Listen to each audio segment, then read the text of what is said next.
The maintenance diagnostic chimed for the third time in 20 minutes, and I was starting to think the ship's AI had developed a particularly vindictive sense of timing. I just settled into my evening routine: synthetic coffee that tasted like it had been filtered through a recycling unit, a worn paperback about pre-space exploration, and the blessed silence of deep space, when the universe decided to remind me that peaceful moments were apparently illegal aboard the Meridian's edge. Hull breach detected, Section 7 Delta, the computer announced in that maddeningly cheerful voice that somehow made catastrophic damage sound like a dinner invitation. Probability of meteorite impact, 97.4%. I groaned and hauled myself out of my bunk, grabbing the emergency kit that had become as familiar as my own reflection. 3 years of deep space maintenance had taught me that the universe possessed an almost artistic creativity when it came to breaking things at the worst possible moments. Just last month, the protein synthesizers had decided to stage a revolt during the captain's birthday dinner, producing something that looked like it belonged in a biology textbook rather than on a plate. The corridor hummed with the ship's life support systems as I made my way to Section 7 Delta, emergency lighting casting everything in an amber glow that made shadows dance like living things. The Meridian's edge was showing her age. 15 years of exploration missions had left her with the kind of accumulated wear that gave starships character, assuming character was measured in mysterious creaks and the occasional shower that dispensed recycled water in colors that definitely weren't regulation. The breach wasn't immediately visible, which meant it was either small enough to be sealed by the emergency foam systems or large enough that I really didn't want to find it. I activated my scanner and began the methodical process of checking every panel, every joint, every place where space might have decided to invite itself inside for an impromptu visit. Then I found it. The object embedded in the hull wasn't a meteorite. It was roughly oval-shaped, about the size of a small shuttle, and covered in what looked like organic plating that shifted between deep purple and silver as the ship's lights played across its surface. Emergency foam had sealed around it like cosmic caulk, but I could see gaps where something that definitely wasn't space rock had punched through 3 layers of hull plating. Well, I muttered to myself, this is either going to be fascinating or fatal. Possibly both. The scanner readings were giving me numbers that made no sense. The object was registering both as technological and biological, which was like saying something was both wet and dry at the same time. I'd seen enough alien artifacts during my maintenance career to know that impossible was usually just another word for Tuesday in deep space, but this was pushing the boundaries even for cosmic weirdness. I suited up and cycled through the emergency airlock, tethering myself to the ship before approaching what was clearly some kind of escape pod. The surface felt warm even through my gloves, and patterns of bioluminescent veins pulsed faintly beneath the organic hull plating. Whatever was inside had been alive recently enough to maintain power systems. The pod's entry mechanism was more intuitive than I'd expected, a handprint scanner that apparently recognized human anatomy well enough to accept my palm and iris pattern. The hatch dissolved rather than opened, the material flowing away like liquid mercury to reveal an interior that looked more grown than built. Inside, floating in a web of what looked like crystallized light, was a woman. At least, she appeared to be a woman. The proportions were human enough: 2 arms, 2 legs, 1 head in roughly the expected configuration, but her ears stretched into elegant points that extended nearly to her shoulders, and her skin had an opalescent quality that shifted between pale blue and silver as I moved my helmet lights.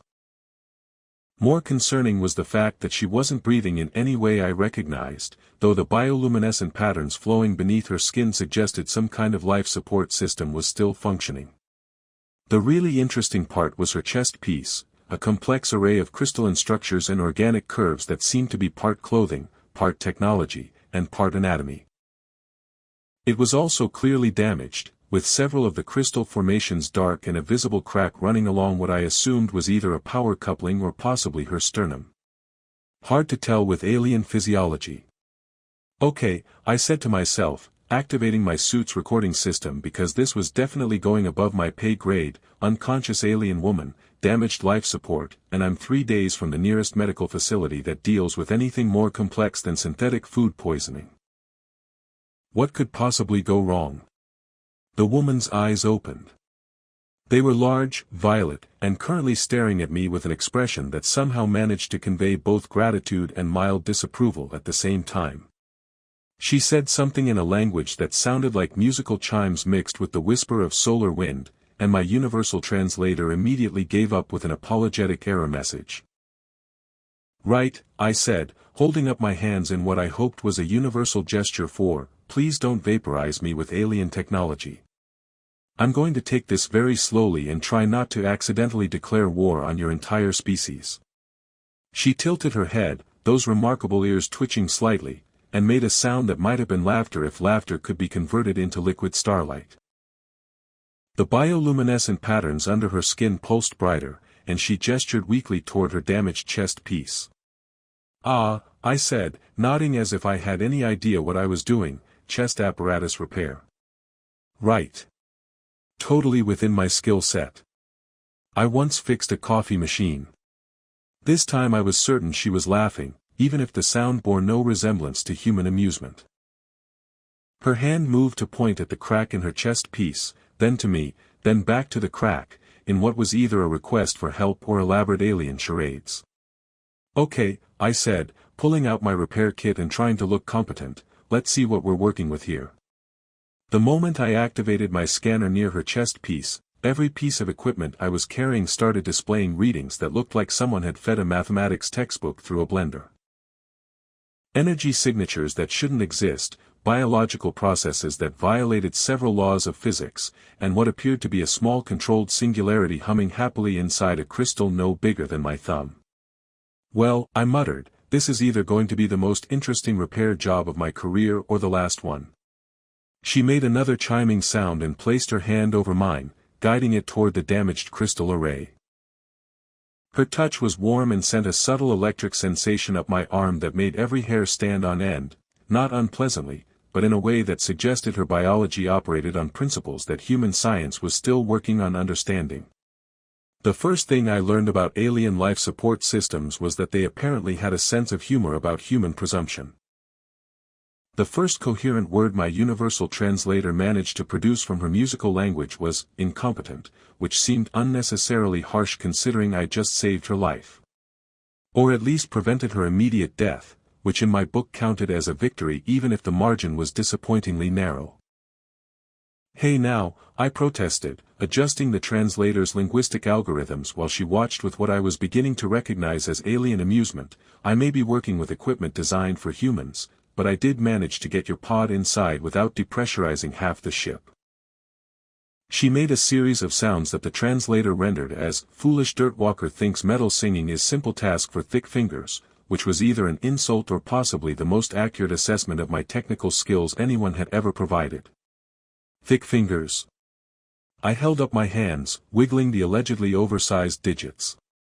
"These are precision instruments, I'll have you know. I once repaired a quantum flux regulator with nothing but a standard toolkit and stubborn determination." The bioluminescent patterns under her skin pulsed in what was definitely laughter now, and she gestured toward the damaged chest apparatus with renewed urgency. The translator had improved enough to catch fragments of her explanation, producing a delightful mix of technical terms and what appeared to be alien profanity. Bioelectric, harmony, stupid, synchronization matrix, hopeless, power distribution, worthless mammal. The translator paused thoughtfully. Warning. Cultural context may be inaccurate for several translated terms. Worthless mammal. I raised an eyebrow. "I prefer, slightly below average primate, thank you very much." She pointed to herself and spoke slowly, clearly trying to help the translator parse her language.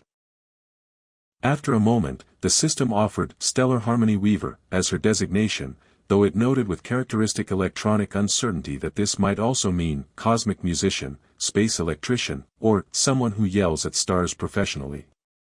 "I'm going to go with symphony," I suggested.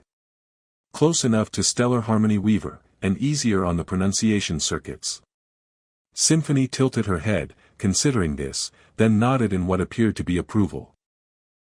She touched her chest piece again, and this time the translator managed a more coherent explanation of the problem. Life support matrix requires harmonic recalibration. Energy patterns disrupted by impact trauma. Crystalline resonators functioning at 67% efficiency. Current degradation rate will result in complete system failure in. The translator paused dramatically. 4 hours, 37 minutes. Right, I said, trying to project confidence I absolutely didn't feel. Harmonic recalibration of alien life support. Totally routine maintenance. I pulled out my scanner and began examining the chest piece more carefully.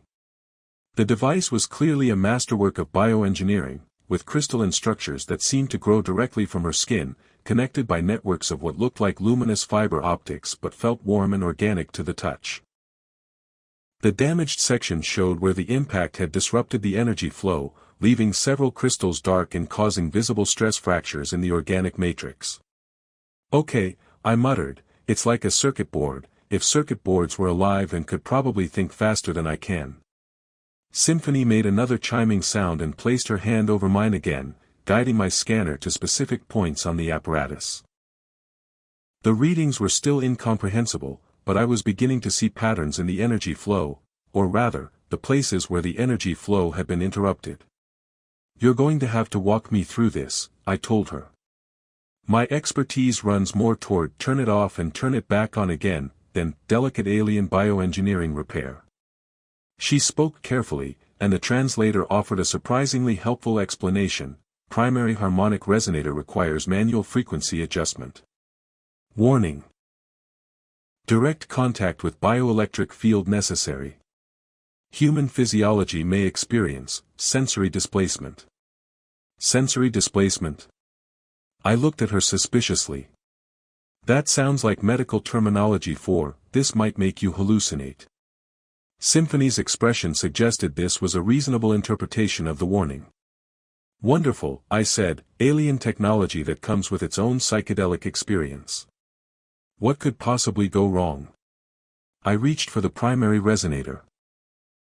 A crystal about the size of my thumb that pulsed with internal light, and immediately understood what sensory displacement meant. The moment my fingers made contact, the world exploded into a symphony of colors that had no names and sounds that existed somewhere beyond hearing. For a moment that lasted either seconds or centuries, I could feel the entire ship around us, sense the vast emptiness of space, and somehow perceive the intricate dance of energy that kept symphony alive. Then I was back in my own head, blinking away after images while Symphony watched with what might have been concern. That, I announced shakily, was definitely not in the maintenance manual. The translator caught her response as something like, small-brain dirtwalker survived first harmonization without losing sanity. Impressive for thick-fingered species. I'm going to choose to take that as a compliment, I said, examining the resonator I just adjusted. Though I'm pretty sure my brain is going to file a formal complaint with my nervous system. The crystal was glowing more brightly now, and I could see the energy patterns beginning to shift and reorganize throughout the chest piece. Several of the previously dark crystals flickered back to life, and the stress fractures began to seal themselves with threads of luminous material. Okay, that actually worked, I said, surprised by my own success. What's next? Symphony pointed to another component, deeper in the matrix, and the translator offered ominous advice, secondary harmonic adjustment required. Warning, increased bioelectric interaction may cause temporary neural synchronization between species.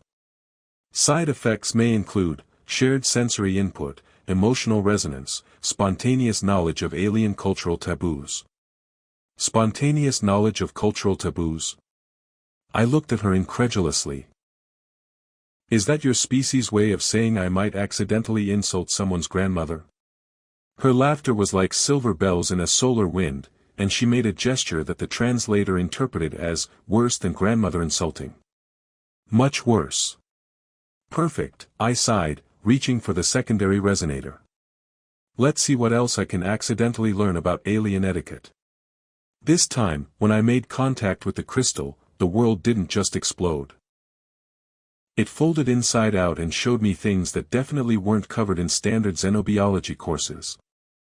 I found myself briefly experiencing Symphony's sensory input, which was like discovering that I'd been living my entire life with only 3 colors when the universe actually contains several thousand. I also gained a sudden, unwelcome awareness that the gesture I'd been using for hello apparently meant something in her culture that would have gotten me challenged to ritual combat on most civilized worlds.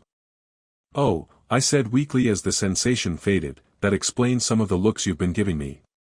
Symphony was definitely grinning now, though her species' version of a grin involved a lot more luminescent patterns than I was used to. She spoke again, and the translator offered. Harmonic synchronization successful. Stupid mammal shows unexpected adaptability. Insult gestures forgiven due to obvious brain damage. Brain damage? I protested. I prefer to think of it as creatively interpreted neural architecture. The secondary crystal was now pulsing in harmony with the primary resonator, and I could see the entire network beginning to stabilize. The dark crystals were coming back online one by one, and Symphony's skin was regaining its natural luminescence. "One more," she said, and this time the translator caught it perfectly. "Deep matrix adjustment. Warning level." She paused, apparently searching for the right words. "Very extremely much warning level. Very extremely much." I couldn't help but laugh. Your translator's getting better at human colloquialisms. Symphony pointed to the final component, a larger crystal nestled deep in the matrix near what I assumed was her heart. This one would require me to reach much deeper into the apparatus, which meant getting significantly closer to her than either of us had probably anticipated when this repair job started. "Right," I said, trying to ignore the fact that successful completion of this repair was going to require a level of physical proximity that would have been awkward even with another human. "Let's finish this before something else goes wrong."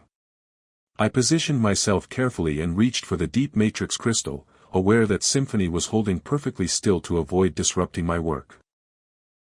The moment I made contact, every previous sensory displacement experience seemed like a gentle warm-up exercise for the main event. Reality folded into origami patterns that hurt to perceive, and suddenly I wasn't just experiencing Symphony's sensory input, I was sharing her thoughts, her emotions, her memories of stellar winds and cosmic harmonies that no human had ever imagined.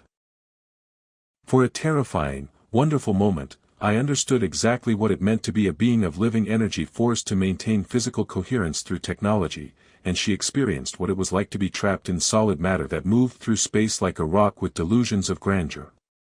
The neural synchronization had left me with an unfortunate side effect that Symphony found endlessly entertaining. I could now understand her language perfectly, but only when she was being sarcastic. Every straightforward technical instruction came through the translator as usual, but the moment she made a joke or observation about my repair techniques, my brain helpfully provided a direct translation. "The thick-fingered dirtwalker approaches the tertiary matrix like a drunken asteroid," she commented as I carefully positioned my tools around the next cluster of damaged crystals, and I understood every melodious syllable. "I can hear you, you know," I said without looking up from the delicate resonator array. "And for the record, I've seen drunken asteroids. They have much better spatial awareness than you're giving them credit for." Symphony's laughter created a light show across her skin that was probably visible from orbit. The universal translator is not processing sarcasm protocols. How are you understanding humor speak? Apparently our little neural handshake left me with selective telepathic abilities, I replied, using a microcalibrator to adjust the frequency of a crystal that was humming slightly off-key. "I can only understand you when you're being insulting. It's like a superpower, but specifically designed to hurt my feelings." "Fascinating," she said, switching to what I assumed was her serious voice since the words came through the translator again. "Temporary telepathic resonance between species has never been documented in the archives. You may have just made scientific history." "Great," I muttered, "I'll add accidental psychic breakthrough to my maintenance report." Right between repaired coffee dispenser and prevented hull breach from becoming catastrophic decompression event. The tertiary matrix was more complex than the previous repairs, requiring me to work on multiple crystals simultaneously while maintaining precise harmonic relationships between them. It was like trying to tune an orchestra where each instrument existed in a slightly different dimension and the sheet music was written in mathematics that hadn't been invented yet. The small brain mammal's confusion radiates like heat from a dying star, Symphony observed cheerfully, and again I understood every word. Your bedside manner needs work, I told her, carefully adjusting two resonators that seemed determined to oscillate in completely opposite phases. Where I come from, we comfort patients during medical procedures. This is comfort speaking, she replied through the translator. I am expressing confidence in your eventual success despite overwhelming evidence to the contrary. That's actually pretty encouraging, in a fatalistic sort of way. The work required intense concentration, and I found myself falling into a rhythm that felt oddly natural. Perhaps it was the lingering effects of our neural connection, or maybe I was finally developing an intuitive understanding of her species' bioelectric technology, but the crystals seemed to respond more readily to my adjustments now. You are learning the song patterns, Symphony said, her voice carrying what sounded like genuine surprise. Most matter-bound species cannot perceive the harmonic relationships. Matter-bound, I repeated, pausing in my work. Is that what you call us? Beings who can't exist as pure energy. It is descriptive terminology, not insult speaking, she clarified. Your species moves through physical space as we move through energy spectrums. Different navigation methods for different existence types. That's probably the most diplomatic way anyone's ever called humans, cosmically limited, I said, returning to the crystal array. I appreciate the tact. As I worked deeper into the matrix, the bioluminescent patterns under Symphony's skin began responding to my presence in ways that seemed increasingly intentional. When I successfully aligned a resonator, patches of light would pulse in what I was learning to recognize as approval. When I made an error, the patterns would shift to colors that somehow conveyed gentle correction rather than criticism. Your skin is talking to me, I observed, making another adjustment. Is that normal for your species, or are you just showing off? Bioluminescent communication is standard for close proximity technical work, she explained. The patterns provide real-time feedback on harmonic accuracy. Much more efficient than verbal instruction. So you're essentially giving me a light-up manual as I work, I said. That's actually brilliant. Human technology should definitely steal that idea. Theft of intellectual property between species is regulated by 17 different galactic treaties, Symphony replied with what I suspected was mock seriousness. Right, I'll make sure to file the proper paperwork before revolutionizing human engineering, I said, then paused as a thought occurred to me. Wait, galactic treaties? Exactly how many spacefaring species are we talking about here? Current count of verified sapient species in this galactic sector is 47, she said casually, as if she hadn't just completely reframed my understanding of humanity's place in the universe. Humans are relatively new to space travel. Most species discover you before you discover them. I nearly dropped my microcalibrator. 47 species. And they all know about us. Of course. Your species broadcasts entertainment signals across multiple frequency ranges. Very difficult to miss. Most galactic citizens have seen your situation comedies and action-adventure programs. Oh no, I said, a horrible realization dawning. Please tell me humanity's first impression on galactic civilization wasn't based on our television shows. The pattern of lights across Symphony's skin shifted into what I was now certain was barely contained hysteria. The comedy programs are considered quite accurate representations of human behavior patterns. Especially the ones involving workplace incompetence and social awkwardness. We're doomed, I muttered, focusing intently on the crystal array to avoid thinking about aliens somewhere analyzing human culture through the lens of sitcoms. Absolutely doomed.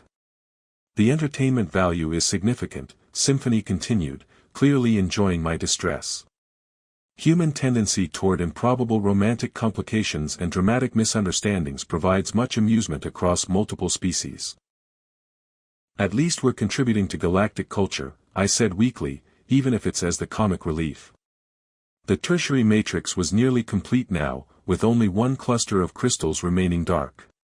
These were deeper in the array than any I'd worked on previously, requiring me to reach past several other components while maintaining physical contact with Symphony's bioelectric field. The positioning was awkward, forcing me to lean over her in a way that would have been inappropriate under normal circumstances, but which seemed necessary for the delicate work ahead. Final resonator cluster requires sustained harmonic contact, Symphony said, her voice softer now.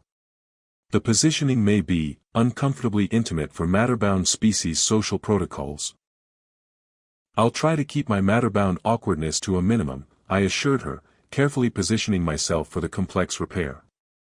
Fair warning though, humans tend to get nervous when we're this close to someone. It's a species quirk. Nervous energy may interfere with harmonic alignment, she warned. Perhaps conversation will provide distraction from proximity anxiety. Good idea, I agreed, beginning the delicate process of reactivating the final crystal cluster. So, 47 species. Are they all as technologically advanced as yours? Technology varies significantly.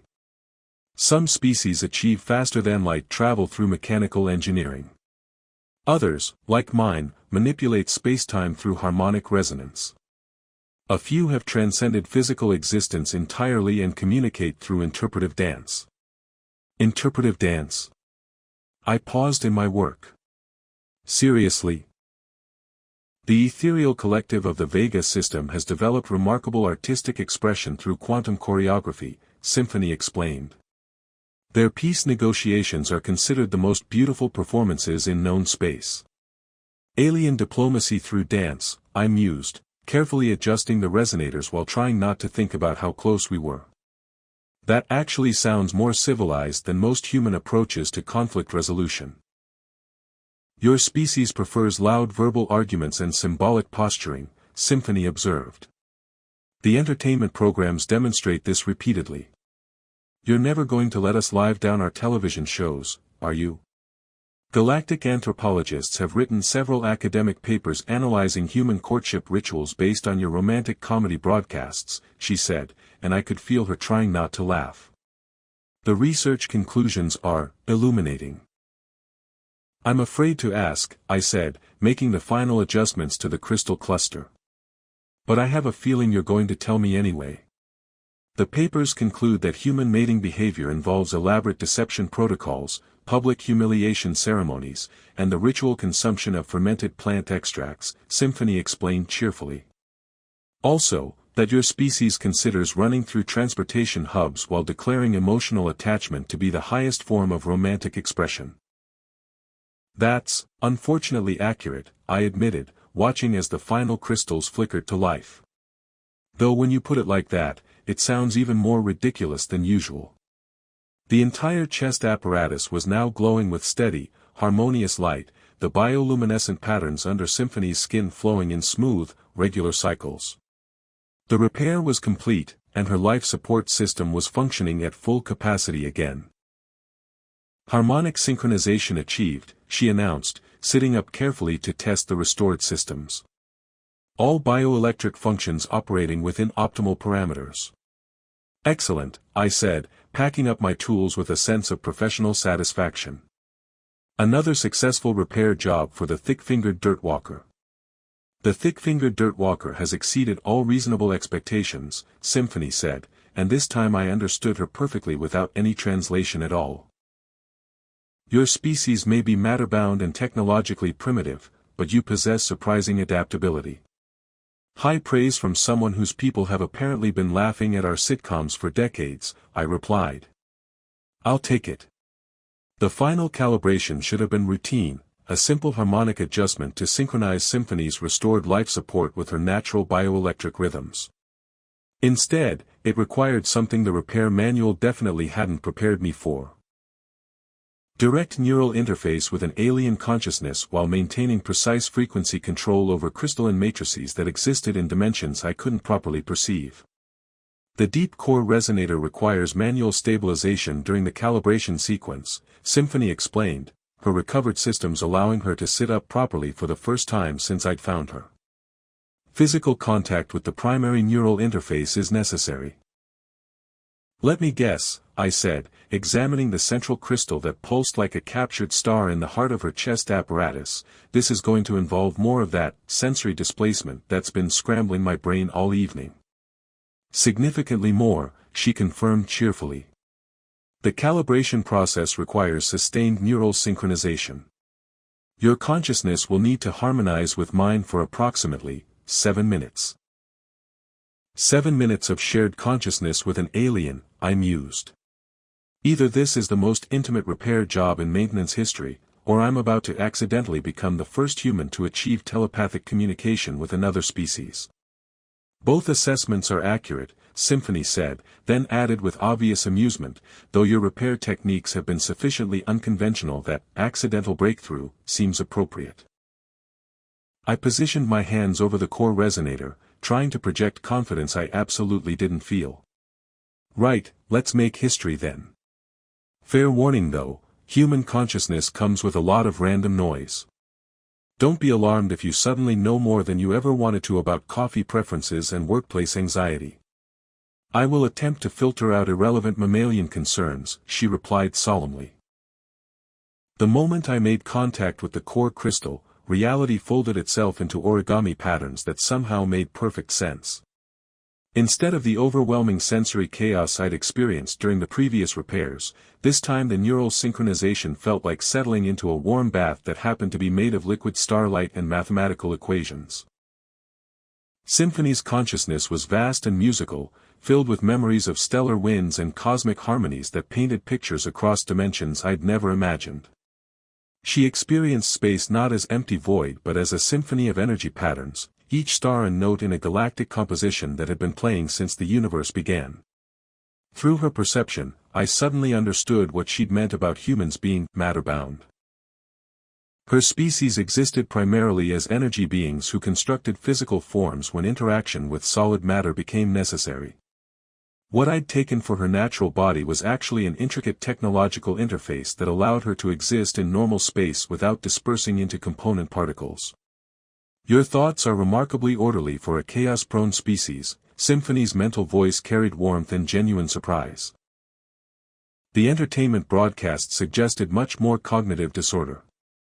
We saved the chaos for our personal lives, I replied, somehow managing to maintain the crystal calibration while conducting a telepathic conversation. Professional situations tend to bring out our competent side.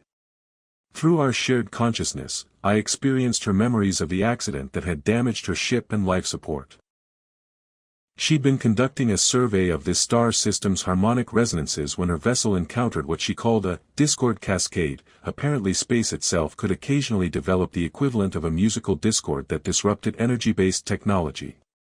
Your ship found me at the optimal moment, she shared. Another few hours and my physical coherence would have collapsed entirely.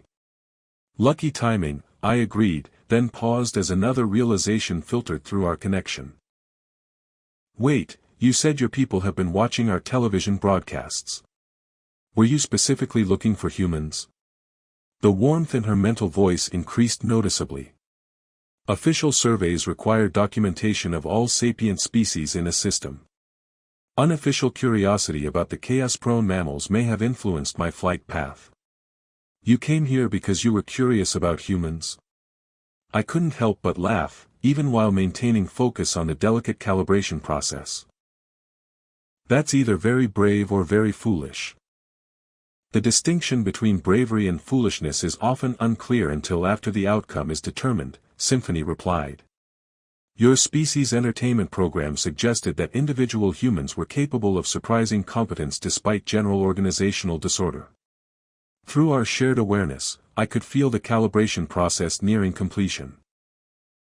The resonator was achieving perfect harmonic alignment with Symphony's natural energy patterns, and her bioelectric systems were stabilizing at full operational capacity. More importantly, the neural synchronization was giving me insights into alien technology that would revolutionize human understanding of physics. This knowledge exchange is unprecedented, Symphony observed, clearly aware of my thoughts. Your species' approach to problem-solving is remarkably different from established galactic methodologies. Different how? I asked, making final adjustments to the crystal matrix. Most species develop technology through careful theoretical analysis followed by systematic implementation, she explained. Humans appear to prefer intuitive experimentation combined with stubborn refusal to accept that something is impossible. That's actually a pretty accurate assessment of human engineering, I admitted. We have a long tradition of making things work through sheer bloody-mindedness. The calibration reached completion with a sensation like a symphony achieving perfect harmony across multiple dimensions. Symphony's life support systems were now functioning flawlessly, her physical form stable and her consciousness fully synchronized with her technological interface. As our neural connection began to fade, I felt a strange sense of loss. For 7 minutes, I'd experienced existence from the perspective of a being made of living energy, understood the universe as a vast musical composition, and gained insights into technologies that my species wouldn't develop for centuries. The knowledge transfer has been mutually beneficial, Symphony said, her voice now carrying physical sound again as our telepathic link diminished. Your species' approach to problem solving has provided valuable perspective on alternative engineering methodologies. Glad I could contribute to galactic science, I replied, though I was already missing the expanded awareness that our connection had provided. Though I have a feeling this is going to make regular maintenance work seem pretty mundane by comparison. Symphony laughed, the sound creating cascade patterns of light across her skin. Perhaps routine repairs will seem less tedious now that you understand the harmonic relationships underlying all technology. She was right. Even as our connection faded, I retained an intuitive understanding of the energy patterns that flowed through the ship's systems. Every piece of human technology now seemed like a crude but earnest attempt to manipulate forces that my species didn't fully comprehend. The repair work is complete, Symphony announced, standing and testing her restored mobility. All systems are functioning at optimal capacity. Your thick-fingered competence has exceeded all reasonable expectations.